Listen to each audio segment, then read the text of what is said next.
Akka booltanii ajajaa waraana bilisummaa Oromoo zoonii giddu galeessaa jaalsanyii Naggasaa fayyaa keessanii akkam jirtu? Nagaa gara rabbii akkam.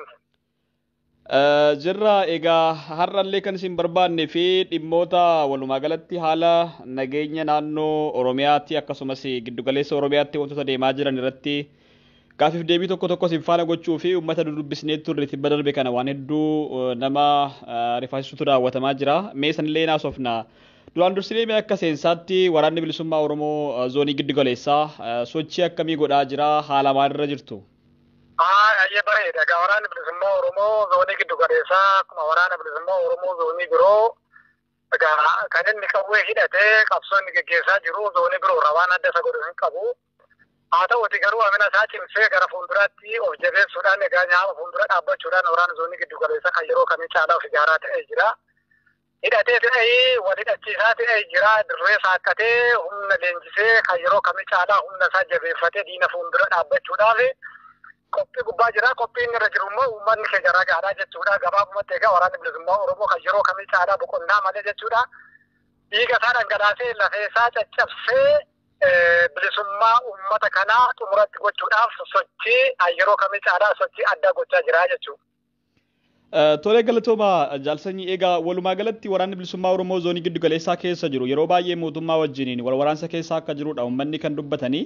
Mootummaan immoo yeroo baay'ee waraana bilisummaa Oromoo wajjin kan waraansa keessa galee jiru yookiin immoo wal waraansa godhaa jiru naannoo zoonii kibbaa fi zoonii lixaa jedhaman irratti qofadha kan inni miidiyaa irratti gadi baasee dubbatu. Waraanni bilisummaa Oromoo akka giddu galeessa keessa hin jirrettidha yeroo baay'ee miidiyaa irratti kan bahee dubbatu. Maaliif dhoksuun barbaachise? Haala akkamii keessa dabarsaa jirtu meesini? Kun egaa mootummaa maaliif dhoosa kan jedhu sun egaa mootummaan keessatti irratti ibsa kennee bareeda. Gabaabumatti garuu waan amala mootummaa kana dubbachuun hin danda'ama jechuudha. Waan waraana bilisummaa Oromoo irratti waraana bilisummaa Oromoo bilisummaa biyyaaf yeroo inni lolu yeroo inni qawwee dhukaasu wareegamaa fi waan waraanni bilisummaa Oromoo godhu sana uummata Oromoo jalaa dhoksuudhaaf mootummaan kun yeroo inni hin dhama'in yeroo inni kufee hin ka'in hin jiru jechuudha. Kan zoonii giddu galaa callaa miti jechuudha. Kan zoonii dhiyaa fi kan zoonii kibbaallee aga danda'e ukkaamsee waanichi ukkaamsaa bira darbee ifatti baanaan waan godhu dhabnaan otoo hin jaalatin osoo hin fedhin waraana sana waliin wal waraansarra akka jiru dubbate jechuudha. Sanayyuu jaalateeti miti kan dubbate dirqamnaan hidhee dubbate jechuudha. Kan zoonii giddu galeessaallee kanarra addaa miti jechuudha. Mootummaan kun sochii waraanni bilisummaa Oromoo keessa jiru ijaarsa waraana bilisummaa Oromoo humna waraana bilisummaa Oromoo uummata Oromootti haasa'uu hin fedhu. Karaa danda'ee fi akka danda'etti sochii sidaatii waraanni bilisummaa Oromoo zoonii hundaa godhu dhoksuudha sila amalli isaa. Fakkeenya akka fakkeenyaatti siin kaasaa. Egaa waraanni bilisummaa Oromoo zoonii giddu galeessaa maal fakkaata akkam fakkaata mootummaan dhoksuus sochiin waraana bilisummaa Oromoo zoonii giddu galeessaa goodaa jira dirree jira.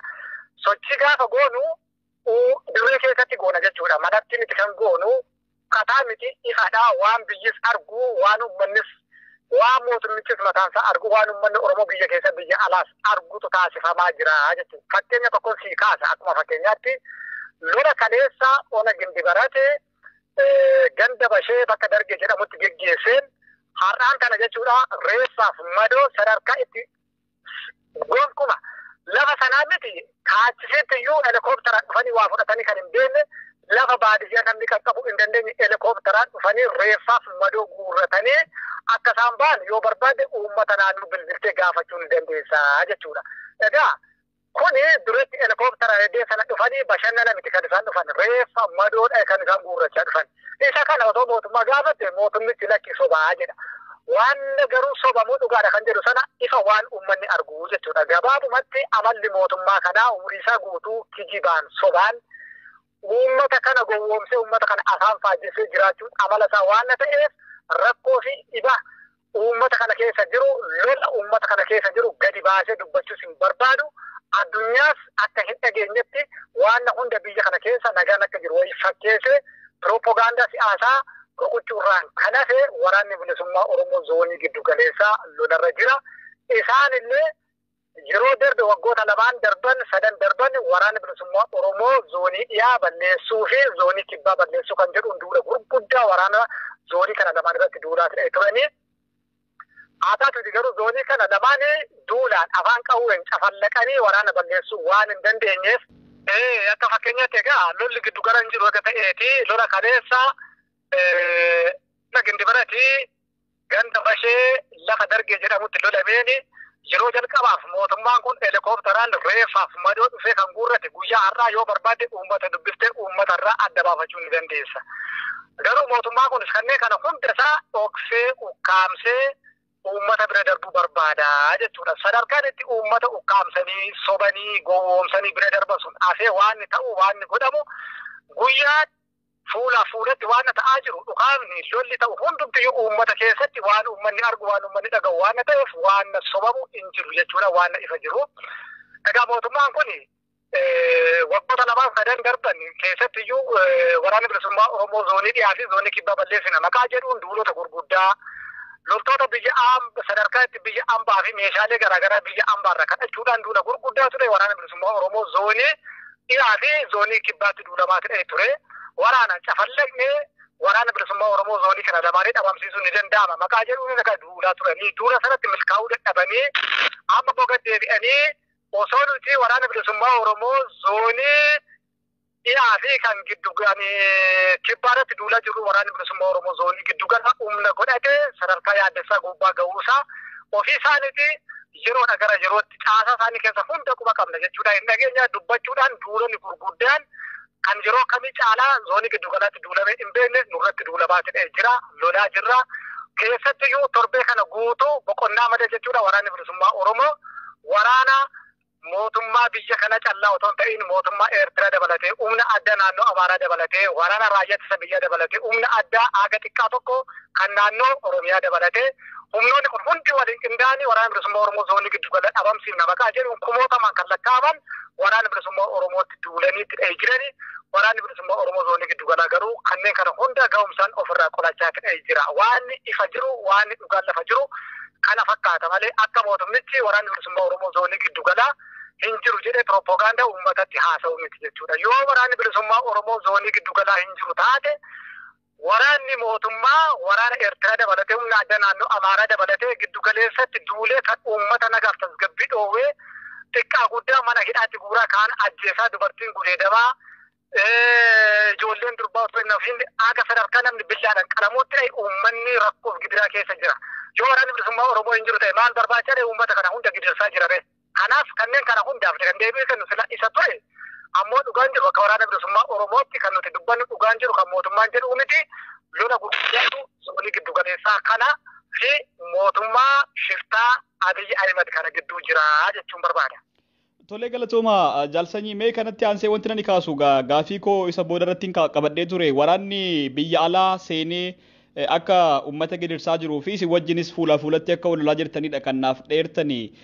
Dhuguma qabatamaadhaan akka waraana bilisummaa Oromootti waraanni Eertiraa giddu galeessa akkasumas Oromiyaa keessa seenee akka waraanaa jiru kallattii garaatiin ibsa baheetidha kan jiru. Mee isin maalidha ragaan keessani waraanni Eertiraa dhufee isin waraanaa jiraachuusaa uummataaf akkamitti ibsitu? Mootummaan kun immoo har'ayyuu amma deeqaa muraasa dura ibsa baaseenii ambaasaddar Diinaa Muftii dubbi himaan dhimma alaa biyyattiidha. Waraanni Eertiraadhaa Oromiyaa keessa seenuuf odeeffannoo hin qabnu kun dubbii dharaa ta'ee dubbateetidha kan jiru. Isin maalidha ragaan keessani uummanni akkamitti hubachuu qaba waan kana? Egaa waraanni Eertiraa biyya kana keessa seenee uummata biyya kana jeequu keessatti waraana Eertiraa ta'uu ragaa maal qabdu kan jedhu suni waraana Eertiraa ta'uu ragaa qabna. Ragaa keenya tokkoffaan mootummaadhuma raayyaan waraanni mootummaa kun bobbaasu mataan isaa nuuf ragaadha jechuudha. Waraanni mootummaa kun bobbaasu waraanni amma bobba'ee nuun lolaa jiru akkuma dura kaasuudha barbaade waraana Eertiraati, humna addaa naannoo Amaaraati, humna addaa naannoo Oromiyaati, raayyaa ittisa biyyaati. Humni addaa naannoo Oromiyaa fi raayyaan ittisa biyyaa kanneen waraana kana keessatti hirmaatan waraana akkamiitiin akka lolaa jiranii humni Eertiraa akka jiru naannoon Amaaraa humni addaa naannoo Amaaraa akka jiru humnumti mootummaa kana waraana isaan keessa jiru sun kanneen kana hunda heeruu nu kennu biraa kan biraati. Reeshoo isaaniillee yeroo isaan bareechanii nutti himan lola kana keessatti humni baay'ee lafa kana qabatee jiru humna Eertiraa fi humna addaa naannoo Amaaraa. Hogganoonni lolchiiftonni kanneen kana hundumtiyyuu warra kana akka ta'ee fi isaa gaditti garuu humni addaa naannoo Oromiyaa fi raajaan ittisa biyya kanneen ijoolleen keessaa dhiigaan Oromoo ta'an lafa argisiisu bakkee garaagaraatti walgahii gaggeessuudhaan kanaaf qooda kamiyyuu waraana keessatti kennuu kan hin dandeenyee fi bakka deemi lolli jedhan sanatti loluu callaa akka ta'e tokkoffaa humnumti waraana isaanii sun ragaa kana nuu kennaa jira kana tokko jedhe. Kan lammeessu humni waraana Eertiraa kuni uummata keessa socho'a. Guyyaa socho'a dhokataa miti jechuudha. Kana uummata irraas qulqulleeffachuu ni danda'ama jechuudha. Kanaaf uummanni waraana Eertiraa kan inni ittiin adda baasu keessaa inni tokko uffannumti isaaniiyyuu uffata raajaa ittisa biyyaa kan biyya kanaas kan humna addaa humna addaa naannoo Oromiyaas kan naannoo Amaaraas hin fakkaatu keessatti humna daalacha uffata daalacha kan kora bittinneessaa isa durii sana kan fakkaatu lammaffaa afaan Amaariffaa kan hin dandeenye afaan Oromiffaa kan hin dandeenye afaan Tigiriffaa kan isaan dubbatan kanneen kana hundaan humni kun humna Eertiraa ta'uu inni biraa humni kun achi keessa addatti bahee biyya kana keessatti badiina gurguddaa dalaguusaa uummanni baasee dubbata jechuudha. Fakkeenyaaf dubartii gudeeduu, nama ajjeesuu, kanneen fakkeenyaaf amma isa eengaddaa guyyaa 3 dura jechuudha. Har'a guyyaa 3 dura aanaa cobii ittuma shaggar kana keessa jechuudha. Aanaa cobii ganda bakkee oofuu lafa qaalee jedhamutti nama 3 harkaan qabanii billaadhaan saanjaadhaan waraananii haala sukkanneessaaf jibbisiisaatiin nama ajjeesanii kan bira darban humnoota kana akka ta'e uummanni baasee dubbata. Kanneen kana hundaaf ragaa guddaa itti qabnaa jechuudha. Inni sadaffaa ragaa qabatamaa kan qabnu an har'aa kun ragaa qabatamaa jedhee taasisutti dubbachuu danda'a jechuudha. Maaliif jennaan duraan dursee raayyaa ittisa biyyaatii humna addaatiin biyya kana keessatti naannoo kana kanatti mootummaadhaan wal lolaa turre, ajjeesaas turre, reeffa isaanis argaa turre. Kanneen kana hundaaf dhimma ittiin qabanii reeffa illee bakka sanaan fuudhanii achumatti gatanii deemu. Isa kana garuu helikoophteraan dhufanii fuudhani. Kana hunda helikoophteraan dhufanii asii fuudhuu isaanii humni kun humna Eertiraa irraa dhufe. Humna Eertiraa irraa dhufe kanaafuu bakka hundatti humni Eertiraa nu keessa hin jiru jedhanii waakkataa waan jiraniif ragaa ukkaamsuudhaaf jecha lafa takkaa helikoophterri bakka kana dhufe hin deemne seensisanii humna kana fuudhuu isaaniiyyuu humna Eertiraa irraa dhufe bakka kana dhufanii guuranii. Kun iyyuu ragaadha jechaadha. Maaliif jennaani raajaa naannoo Oromiyaa humna adda naannoo Oromiyaas wal lolaa turre, ajjeesaa turre duudatti bakkuma kanatti yoo danda'an hin awwaallatu yoo dadhaban achumatti gatanii deemuurraan kan hafe lafa gammoojjii lafa argite xiyyaara miti waan kamiyyuu hin seenne seenanii yeroo jalqabaatiif helikoophteraan fuudhuu isaanii kun isa jalqabaati.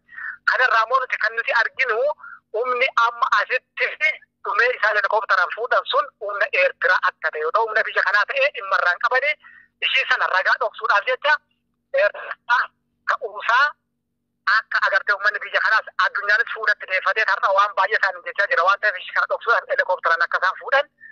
Kanaaf kanneen kun hundumtiyyuu agarsiistuu ragaa humni waraana Eertiraa biyya kana keessa seenee biyya kana jeequu agarsiistuu kanneen ta'an kanneen kana fakkaatu jechuudha. Tole galatooma jaalsanyii ajajaa waraana bilisummaa Oromoo zoonii giddu galeessaa gaafiin ani itti aansee isinii kaasu waa'eedhuma kanaa wal qabatee humni addaa naannoo Amaaraa seenuu isaa naa dheettaniitidha kan jirtani. Humni addaa naannoo Amaaraa seenuu isaa uummata irraa dheeruu kallattii garaagaraatiin argachaatidha kan turre keessattuu aanaa darraa fi daangaa naannoo Amaaraatiin jiraniini seenaa akka turee fi kanarraas gabaasa addaa dalagaatidha kan turre. Isin akka waraana bilisummaa Oromootti humni addaa naannoo Amaaraa seenee lolaa jirtanii amantu isa kanarratti immoo maal jettu? Oromoon akka jedhe beektaa boo agartee gowwaani kan gabaan guutuun dhaga'ee galanii fi dhoksaa jedhan beektaa. Humni addaa naannoo Amaaraa biyya kana keessa seenee biyya kana jeequu lola kanarratti hirmaachuu isaantu afaanii baasee dubbata jechuudha. Isaantu afaanii baasee dubbata. Lammaffaa uffannaa isaaniiyyuu immoo uffannaa humna addaa naannoo Oromiyaarra addaa. Isaaniyyuu jechuudha uffata raayyaa ittisa biyyaatti miti kan isaan uffatanii. Lammaffaa inni sadaffaan immoo afaan iyyuu hin danda'ani. Humni addaa naannoo Oromiyaa afaan Oromoo hin beekne tokkollee hin jiru. Raayyaa ittisa biyyaa ta'anii raayyaa ittisa biyyaa miti uffata raayyaa ittisa biyyaa hin uffatan. Warreen kun ennaa dhufanii afaan Oromiffaa garatti ishiin garagaltuu fi mataa ishii garatti gortu tokkollee hin beekanii jechuudha. Kana caalaa ragaan hin jiru beektaa. Humna addaa ta'anii kanneen afaan Oromoo hin beekne kamiyyuu Oromiyaa keessa hin jiran kan naannoo Amaaraatu dhufe biyya kana jeeqa. Kanarraan kan hafe ragaan qabatamaan kana caalu waan jiru natti fakkaatu. Lammaffaa immoo warrumti sunuu dhaadataa akka sanyummaadhaan loogii akka waan agartee sanyii Oromoo lafarraa balleessuudhaaf akka deemanitti isaan iyyuu qawwee qabatanii dhaadachaa uummatatti xiqqaatti guddaatti dubartii ijoolleetti dhaadataa deemani. Kanaaf kun dhoksaa hin qabu beektaa uummanni baasee dubbata nullee kana argaa jirra dhagaatidha jirra yeroo dhagaa yerootti harkaanis qabnee boojinee gaafataatidha jirra ajjeefnes ijaan argaa jirra waraqaa eenyummaa keessaa fuunee argaa jirra kanarra kan caalu ragaa biraa waan jiru natti fakkaatu gaazexeessa. Tole galatooma jaalsanyi egaa kun sirriidhumatti sirraa qulqulleeffachuu fi waan jiru sirriitti uummanni akka dhaga'u gochuudhaa fi dabalataan egaa waan jiru sirriitti mootummaanis akka haaluu hin dandeenye fi uummannis wanta mootummaan jedhu akka hin dhageenye fi dhugaan jiru maal akka ta'e dirreerra waan jiru uummanni akka dhagoof isinii kaasaa jira. Kanatti aansee wanti isinii kaasuu egaa humni biyya alaarraallee dabalamee humni naannoo biroollee dabalamee Oromiyaa fi Oromoo waraanuudhaaf Oromiyaa seenanii sirriirrattis waraana banaatiif kan jiranii. Gama birootiin immoo dhiyeenyuma kana seenaatarri Ameerikaa tokko mootummaan kun kan aangoo qabatee aarsaa qeerroon Oromoo kafaleenidha. Qeerroon Oromoo aarsaa kafalee namicha kana aangootti baasee kuun mana hidhaa jira. Kuun immoo qawwee kaasee mootummaa kana loluudhaaf gara dirreetti baheetidha jira jedha. Isinis tibba darbe kana waraana leenjistanii eebbisiitidha kan jirtanii. Sochiin uummanni Oromoo lolee mootummaa kana ofirraa buusuudhaaf godhaa jiru isinitti makamaa jiru maal fakkaata? Maal dhaamtus immoo? Bareeda. Egaa kun akkuma beekamu kana guddoo irratti haasa'uun hin barbaachisu qeerroo fi qarreen waggoota 4-5 darban biyya kana keessatti gatii gurguddaa kaffalaniiru wareegama baay'ee kaffalaniiru. Wareegama kaffalan garuu xumuratoo ittiin godhiin waraabessa afaan tokko aangoo irra kaasaniiti kan afaan 10 gara aangootti fidanii. Egaa kun egaa dogoggora seenaan yoomiyyuu hin daganne akka ta'e qarreenis qeerroonis warreen kana godhan hundumtiyyuu waliin teenyee haasa'aa jirra. Haa ta'uti garuu hireen ijoollee kaleessa isnaapparaa fi bireena fuuldura dhaabbattee sirna mootummaa TPLF kan warra wayyaanee jijjiirtee har'a mootummaa kan aangootti fiddee sirnicha isa kaleessaa sana kan caalu fiddee gara aangootti dhuftee sirnichaan har'a nyaatamaatti jirti akkuma gaagaa addunyaan faranjii dabalee namni hundumtiyyuu dubbatu. Kana keessatti egaa ijoolleen qeerroo kan yeroo kamii caala kan yeroo kamii caala biyya kana keessatti diina tarsimoo taatee mootummaa kanaan ajjeefama. Inni duratti garaagarummaan jiru. Ani akan nama ta'e lafa kanarratti dhaladheetti aanan dubbiseerraas gurra kiyyaan kanan dhaga'eerraas ija kiyyaan kanan arges sirna akka sirna kanaa nama nyaataa takkayyuu ija kiyyas argees hin beeku. Kaleessa beektaa sirna kaleessa innaan TPLF ajjechaan hin jiru miti hin jira hidhaan hin jiru jechuu kiyyaa miti hin jira. Hidhaa fi ajjechaan akka har'aa kun garuu takkuma iji kiyyas argeen beeku waanan dubbise faranjiis ta'e warra gurraachaarraas ta'e takka iji kiyya argeen beeku jechuudha. Kanaaf qeerroo fi qarreen kaleessa isnaapparaa fi bireena fuuldura dhaabbatan har'a sirna kana waxalamaa jiran. Filannoon isaan qabanii har'a qawwee kaasanii mirga isaanii falmachuurraan kan hafe filannoo biraa hin qabanii isaanis walitti dubbatanii. Kanarraan ka'uudhaan nutis qarree fi qeerroo lakkoofsaan agas hin jenne leenjifnee warra kaleessa harka isaanii duwwaa qalamaa fi daftara baatanii sirnicha fuuldura dhaabbatan warra kaleessa dhagaa mootummaatti darbachaa turan. Har'a dhagaa fi daftara sana harkaa fuunee qeerroof qarree keenya waraanni bilisummaa Oromoo dirqaman ni qabu qeerroof qarree keenya warreen kaleessa ogummaa malee jechuudha kaka'umsa mataa isaanii fi haarii fi cunqursaaf roorroo jibbanii mootummaa kana fuuldura dhaabbatanii lubbuu isaanii qaalii kaffalaa turan sana ogummaadhaan dabaallee warra kaleessa dhagaa darbachaa ture dhagaa harkaa fuunee isnaapparaa fi bireena ittiinee kilaashii ittiinee akka isaan sirna mootummaa butute sirna dadhabe sirna kaleessa dadhabe sirna bututaa kana hundeedhaan buqqisanis sirna ofii barbaadan sana ofii isaaniitti dhaabbatan gochuudhaaf waraanni bilisummaa Oromoo dirqamatti qaba. Dirqama kanas baatidha jirra. Kanaaf humna leenjisaa jirra. Humni kunis immoo akkuma keenya humna bilisummaa eebbotee humna roorroof gidiraa jibbee humna hidhatee sirna ijibbaachisoo yookanis immoo sirna bututaa kana aangoo irraa kaasee sirna ofii isaatti barbaadu ijaarrachuudhaaf qophii warra ta'e waan ta'eef akkaataa kanaatiin qarreef qeerroo haga barbaannu leenjifnee ittidhaa jirra, hidhachiisaa jirra, lolaa jiranii, lolchiisaa jirra. Borus kumaatamaan leenjifnee hidhachiifnee lolchiisuudhaaf qarreef qeerroonis waraanni bilisummaa Oromoos qophiidha. Waliigaltee kana qabna. Kanaan waan nuti ammatti harkaa qabnu kanaa jechuun gabaabsee yoonsiis. Tole galatooma ajajaa waraana bilisummaa Oromoo zoonii giddu galeessaa Jaalsanyii Naggasaa egaa kanatti aansee wanti isinii kaasuu ajjechaa suukkanneessaa iddoowwan garaagaraatti raawwatamaa jiran duratti isinillee kan naa kaastanii aanaa Cobeetti namoota 3 wal faana ableedhaan hanga ajjeesutti hanga gaameedha.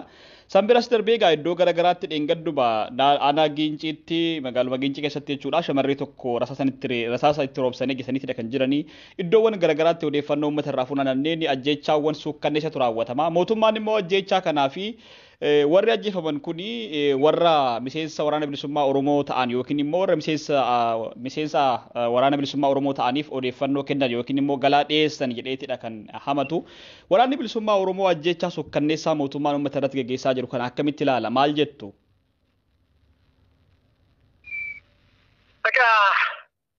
Waraanni bilisummaa Oromoo ajjeechaa bifa kamii uummata irratti raawwatu kallattii kamii fi akka kamittiyyuu ni balaaleffata duras ni dhaabbata borullee guyyaa kam seenaattis dhiyeessuudhaaf waraanni bilisummaa Oromoo qophiidha jechuudha. Garuu gabaabumatti heeruma biyya kanaa seeruma isaanii mataa isaanii seera biyya olaantummaa seera mirkaneessinaa jedhanii mootummaa jedhanii maqaadhaan mootummaa ijaaranii deeman seerumti isaanii mataasaa nama ajjeesii kan jedhu suni seera isaanii keessa hin jiru jechuudha. Ajjeechaan har'a dalagamaa jiru garuu akkatti ibsu waanan ittiin ibsu hin qabu jechuudha. Ibsuus hin danda'u jechuudha. Ajjeechaan rasaasaa rakkoo hin qabu. Namni silaafuu gaafuma dhalate du'aa du'uu danda'a. Ajjeechaa nama raawwatamaa jiru garuu ajjeechaa bifa jijjiirrate. Ajjeechaa bifa jijjiirrate sadarkaa itti billaadhaan nama qalanii bira darbu. Saanjaa qawwee keessa baasanii saanjaadhaan nama fatafatanii bira darbu. Dubartii akka si kaasaa gochaan amma Oromiyaa keessatti giddu galatti raawwatu sun takkaa gurratti dhaga'uun nama saalfachiisa nama qaanfachiisa jechuudha. Isa kaleessaa ganduma kaleessaa sanan deebisee si kaasaa ganda bashee ona gindi biras jechuudha. Dargee sana warra dhiiraa qe'ee baqachiisanii ari'anii dubartoota guuranii kaampii waraanatti naqanii dubartii gudeedaa akka bulan. Dubartoonni warri agartee abbootii yookaan immoo dhirsoon isaanii mootummaa agartee qawwee sodaatanii qe'ee irraa baqatan jallitti kan raawwachaa jiru. Dubartii argitee dhaltee otoo ji'a hin guutin lakkuu baattee otoo dhiigni irraa dhaabbateen mana hidhaa ciiftu dubartii ulfaa gudeedu ijoollee dubaraa gudeedu biyya kana keessa maaltu ta'aa jira kan jedhu suni nama dhibaa jechuudha dubbachuun nama rakkisa iddoo kana deemnaan na ceerfayyuu na saalfachiisanii dubbachuu hin danda'u jechuudha.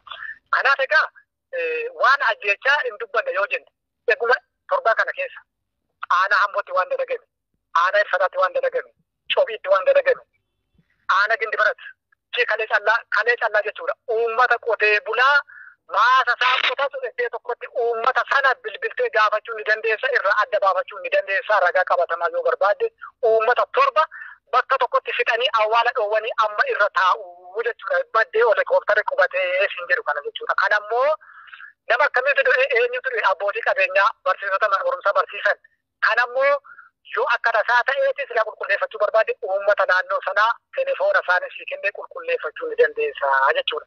Kanaaf gocha yeroo kamiyyuu dalagamuu hin dandeenye gocha yeroo kam mootummaan mitiiti seexannuu dalaguu hin dandeenyetu biyya kana keessatti dalagamaa jira. Ta'aa jira. Kanneen kana hundaaf waraanni bilisummaa Oromoo seeraanis seenaanis gaafatamuu akka isaan qaban hin gaafannas guyyaa rabbi jechuudha. Har'allee yoo gaafachuu baanne jechuudha. Kanaaf ajjeechaa gochoota sukkanneessaa fokkisaa akka kanaa kana waraanni bilisummaa Oromoo yeroo kamiyyuu gaaf kamiyyuu ni balaaleffata ni abaara gochi sun gocha addunyaa irratti ta'uu hin qabne akka ta'e waraanni bilisummaa Oromoo itti amana gama keenyaan gochi sun gocha ta'uu hin qabne kan immoo mootummoonni addunyaa warreen mirga dhala namaatiif falman warreen agartee amma kun amma naannoo yeroo baay'ee kun amma gara naannoo Tigraay maal gochi Tigraayitti naannoo Tigraayitti raawwatee kan naannoo Oromiyaatti warra biqiltuu yookaan walakkaasaan ta'u jechuudha. Kanaaf biyyoonni mirga dhala namaatiif falmanii Oromiyaa keessa seenanii waan uummanni Oromoo waan dubartoonni Oromoo waan kaa'imman Oromoo waan jaarsaaf jaartiin Oromoo kosiisaa irratti ta'u sana keessa seenanii laaluu qabu. Kanaaf waan danda'u waraanni bilisummaa Oromoo warreen gocha kana qaamni fila dhimmi ilaalu biyyoonni addunyaa kana seeratti akka dhiyeessan waraanni bilisummaa Oromoo fedhii qaba. Kana jechuudha waan ajjechaa waan taate nama du'e maqaan alakkaa yoo jette lakkaa'uu hin danda'u jechuudha waan dhumuu miti. Suni yeroo wanni qabatee wanni asii erga kanas lakkoofsan qabu jechuudha. Asitti nama du'a asitti nama du'a namni namaa miti barariyyuu ta'uu hanqattee jechuudha. Kanaaf waraanni bilisummaa Oromoo akka waraanni bilisummaa Oromootti ajjechaa kana ni balaaleffata ajjechaa kana ni abaara qaama ajjechaa kana qulqulleeffachuudhaaf walaba ta'ee ajjechaa kana qulqulleeffachuudhaaf lafa kana dhufu yoo jiraate waraanni bilisummaa Oromoo waan danda'uun tumsanii godhaafi jechuudha. Tole galatooma gaafiin koo inni itti aanullee kanuma ture ajjechaa kana qaamni walaba ta'e akka godhatuu fi isinni eeyyamtu kan jedhu ture egaa heeyyamamaadhaan jettani. Kana walitti aansee wanti nani kaasu egaa wanti tokko mootummaan amma uummata gidduutti wanti inni facaasaa jiru tokko maalidhanni waraanni bilisummaa Oromoodha egaa inni maqaa birootinidha kan isin farrajee isin waamu waraanni bilisummaa Oromoodha qaama TPLF yookiin immoo qaama juuntaati isaantu deeggara isaantu hidhachiisa hidhannoo bara kamittuu hidhatameen beeknitu hidhatamee jira isaantu isaan deeggara kanaafidha isaan diina Oromooti mootummaan biyya bulchaa jiru mootummaa Oromooti warra Tigraay aangootti deebisuudhaaf lolaa jiru malee Oromoo bilisoomsuudhaaf miti isiniin jedhu maal jettu isini burjaajii uummata gidduutti mootummaan akkana jedhee labsu kana halkanii guyyaa miidiyaadhaan qaaman walgahii irratti iddoo garaagaraatiin tokko fedhan ijaaree waan kana haasaa waan ta'eef uummanni Oromoo kana dhaga'uu qaba akka ajajaa waraana bilisummaa Oromoo zoonii giddu galeessaatti waan kana maal jettu isini.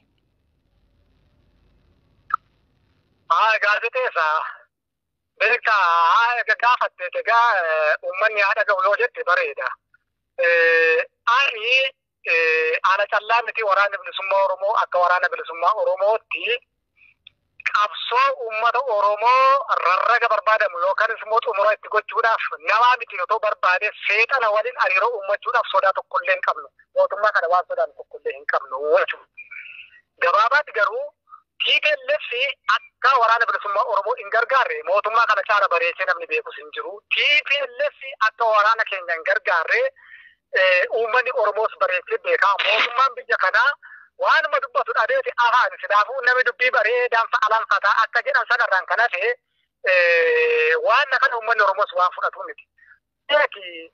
Gaazexeessa waraana bilisummaa Oromoo fi TPLF gidduu gaara guddaatu jira beektaa tulluu guddaatu jira tulluun nu gidduu jiru isa kaleessaatu jira beektaa kaleessa harki keenya murame kaleessa toorti taane kaleessa lukti keenya murame kan akka kaffaadha luka kaffaadha ufaatu dhagartee godaannisa warra kana faana hariiroo akka hin uummanne nu godha mootummaa kana sodaachuu otoo hin ta'in seenaa warra kana faana hariiroo uummachuu nu dhorka agartee nama kaleessa seenaaf gabbaa'e malee nama cal jedhee biddeenaaf gadi ba'ee miti jechuudha nama abbaan harkee akka koondoomitti fayyadamu otoo hin ta'in mana inni abaanu akeekas haasa qabannee mana abaane qabna. Kaleessas warra kana fuuldura dhaabbanneeti uummanni Oromoo gabrummaa keessa jira. TPLF uummata Oromoo gabroomseet uummata Oromoo afaan qawweetiin bulchaa jira. Jennee kan dubbachaa turre nuyi dhabeettaa warreen har'aa kana abiyyifaa miti jechuudha. Abiyyifaa warreen kaleessa koondoomii ta'anii warra kana waliin uummata Oromooti taphatan uummata Oromooti roorisan warreen har'aa aangoo gubbaa jiran hundumti isaanii fedhii fi dantaa wayiirratti ofii isaanitti walaalodhan malee TPLF fi warri ammaarra xiiqii jedhamtee aangoo gubbaa jirtu kun dantaa uummata Oromoof waliin dhabne kana beekuu qaba uummanni Oromoo kamiyyuu jechuudha. Dantaa irratti wal dhaban qabu. Dantaa irratti wal dhaban yoo hin qabaanne warri filachuu otoo sidaatiin nama harka dhiigaa ta'e otoo sidaatiin nama seeraan gaafatamu ta'e TPLF illee mootummaan inni kunillee qixa gaafatamuu ta'e qaban jechuudha. Ilmaan Oromoo qarree fi qeerroo dhiigdi dhangala'e. Kan haati ilmeedhaaf reeffa mucaa ishirra teesse sana kan waliin dalage sirna amma aangoo qabatee jiru kanaaf TPLF waliin dalage waraana bilisummaa Oromoo fi TPLF miti kan waliin dalage kalee sana hunda waliin bukeessanii waliin tolchanii waliin tortorsanii har'a ammoo dantaa dhuunfaa isaanii irratti waan irratti wal dhaban hin beeku erga wal dhabaniin booda deebisanii waraana kaleessa fi sirna kaleessa waan badaa uummata kana keessatti dalage sana fidanii waraana bilisummaa Oromootti maxxansuudhaaf kan jaalamu yoo ta'e suni daanduma kamii fi akkuma kam hin qabu uummanni Oromoo irraan fudhatu kana eenyuyyuu namni nama ta'ee kana amanee fudhatu tokkollee hin jiru jechuudha. Waraanni bilisummaa Oromoo kaleessas akeeka qaba kaleessas kaayyoo mana bahii qaba. Kaayyoo keenya qabannee ta'ee deemna malee nuti akkuma argine abbaa arginetti maxxannee waan hin taaneef karaa hin taane sanaaf seenaa uummata Oromoo irratti cubbuuf yakka dalaguu hin barbaadu waraanni bilisummaa Oromoo jechuudha. Kanaaf TPLF waliin hariiroo nuti qabnu gonkallee hin jiru. TPLF waan isaan nu gargaaran gonkallee hin jiru. Kanaaf TPLFtu dinagdeedhaan gargaaraa maal gargaaraa jiran TPLFtti lola banan. Isaan iyyuu ariinee burkuteessis bananiiru. Balleessine irraa biyya kana nagaaf tasgabbiitti deebifne irraa jedhanii dara miidiyaatti ba'anii galgala ganama dhaadataa jiran. Waraana bilisummaa Oromoo balleessanii kaleessa sidaa TPLFtu nu gargaara dinagdeedhaan waan hundumaan isaantu nu gargaara meeshaadhaan. TPLF badde waraana bilisummaa Oromoo balleessuu maal dhabame ree. Birrii dhabne maal akkasiin meeshaa dhabne maal rakkattiin arga TPLF badde. Kanaafuu yooti kaanee dhugaan isaan waan sidaati haasaamu waan jedhamaa jiru sun waan dhugaarraa fagaate waan hin fakkaanne fakkeessuudhaaf yaalanii sun immoo waan danda'amu jechuudha. Kasaaraa siyaasaa isaan ammachiisuurraan kan hafe bu'aa bira waan isaanii fiduu qabu tokkollee hin qabu jechuudha. Kanaaf waraanni bilisummaa Oromoo abbaan keenya, haati keenya, uummata keenya, akeeki keenya qajeelfama kan nuu kennu waa hunda kan nuu kennu uummata keenya yeroo kamiyyuu gaaf kamiyyuu seenaa irratti waan uummata Oromoo dogoggorsiisu waan seenaa uummata Oromoo faallessu tokkollee hin jedhu waraanni bilisummaa Oromoo. Kanaaf abbaan keenyas haati keenyas madda keenyas uummata Oromoo biyya keessa biyya alaa jirani akka warra jedhan sana hidhata tiipilee sana waraanni bilisummaa Oromoo hin qabu. Deddeebinee kana dubbachaa turre warri garuu warri gurra isaanii gabarii qabu. Agartee namni gurra agartee wanni qabu waan ta'eef gurra ittiin dhaggeeffatan hin qabanii. Kanaaf halkan lama sadii isaa taatu amma taate siyaasaadhaan siyaasa biyya gubbaatti bututan kana deebisanii suphanii agartee of jabeessuudhaaf jecha waan kana gurra uummataatti asii gadi agartee miidhii qabni propoogaandaadhaan dhufan kanaaf waan kun waan dhugaa of keessaa qabu miti uummanni Oromoo akkanatti dhugachuu danda'u qabaa sin jedha.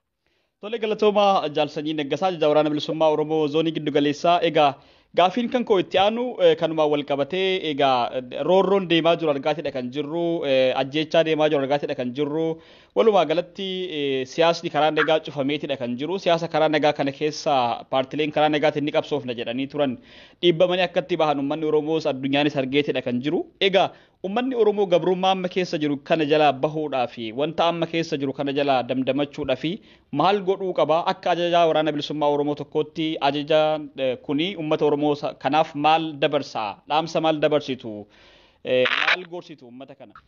Egaa kuni bareeda akiyyuu kaafteetta hireen uummata Oromoo deemee daandii kam namni baay'een karaa baay'ee filatee daandii kam deemee hireen uummata Oromoo afaan qawweetti harka kennatee jira jechuudha har'a. Hireen uummata Oromoo afaan qawweerraan kan hafe daandii biraatiin uummata Oromoo falan barbaadaa jedhee namni deemu yoo jiraate nama maraate jedhee kan amanaa.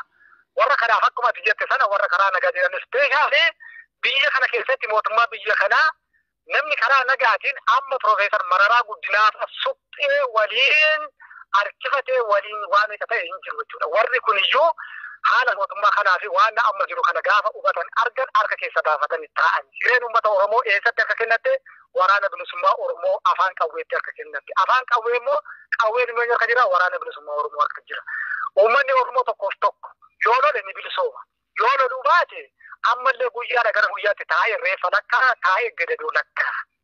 Baaba waan kan jennu hin qabne jechuudha. Taa'ee gadadoo lakkaa.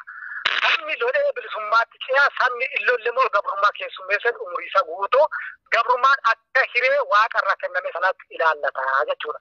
Kanaaf nu akka waraana bilisummaa Oromootti kan jennu gabrummaa hiree waan nu kennee miti kan namni afaan qawween nutti fide.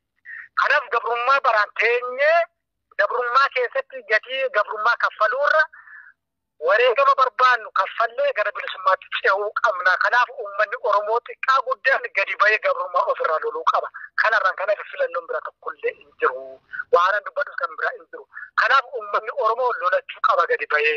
Roorroo fi gidiraarra jiru kana keessa bahuu kan danda'u yoo gabbayee lolate qarreenis qeerroonis uummanni Oromoo magaalaa jiru baadiyyaa jiru inni biyya keessas inni biyya ambaas loluu gaafa siin jedhu qawwee dhukaasu callaa miti waan itti lolan waa hedduutu jira. Waan danda'uun uummanni biyya kanaa Oromoon biyya kana keessa jirus inni biyya hambaa jirus waan danda'uuf lola muraa lafee isaa cabsee dhiiga isaa dhangalaasee yeroo inni itti gara bilisummaatti ce'uudhaaf wareegama kaffallu kana hundaaf uummanni Oromoo biyya kam jiru hundumtiyyuu wareegama kana kaffaluudhaaf qooda keessatti qabaachuu danda'u qaba. Agartee kana hiree bilisummaa waraana bilisummaa Oromoo callaatti gatanii taa'uun hin barbaachisu. Kanaaf uummanni Oromoo hundumtiyyuu bilisummaa biyya kana keessatti qooda qaba. Qooda isaa immoo namni hundumtiyyuu bahuu qaba. Uummanni Oromoo biyya keessa jirus inni biyya ambaa jirus qarreen qeerroon biyya keessa biyya ambaa jirtan hundumtiyyuu bilisummaa biyya kanaaf xumura itti gochuudhaaf gatii sidaa namarraa eegamu hunduu kaffaluu qaba. Kan loluu danda'u gabbayee loluu kan godhuu danda'u waan danda'u godhuu qaba. Waan inni jedhu kanuma jechuudha. Waan biraa silaaf waan inni jedhu. Tole galatooma ajajaa waraana bilisummaa Oromoo zoonii giddugaleessaa Jaalsanyii Naggasaa gaafiif deebii dheeraa ibsa bal'aa akkasumas gaafiiwwan gahaa fi qoobsaa ta'an nuuf deebistanii egaa turtii wajjin qabaannee fi galatoomaa isiniin jedhaa dhumarratti waan jettan yoo qabaattan jechuu dandeessu ani gaafii kootu muradheen jiraarraaf. Yaada gabaabaa silaafa waan jennu hin jiru uummanni Oromoo har'aan tana miixuu inni keessa jiru uummanni Oromoo biyya keessas uummanni Oromoo biyya ambaa fi gadi ba'ee wal dhaggeeffachuu danda'utu isarra jira. Agartee waan nama ta'aa jiru taatee nama ta'aa jiru kuni biyya kam keessatti addunyaa irratti kan ta'e hin beeknetu uummata Oromoo irratti ta'aa jira. Kanaaf uummanni Oromoo ciisee wal ilaaluu otoo hin ta'in bakka jiru hundi wal dhaggeeffatee wal dirmachuu qaba. Tollee hawwaallachuu qaba. Isa qabe wal dhaannachuu qaba. Kanaaf egaa waraabessi har'a tokko nyaatee boru darbee kan biraa nyaataa isa kana nyaateen dhaabbatu. Uummanni Oromoo walii dirmadhaa wal dhaggeeffadhaa walii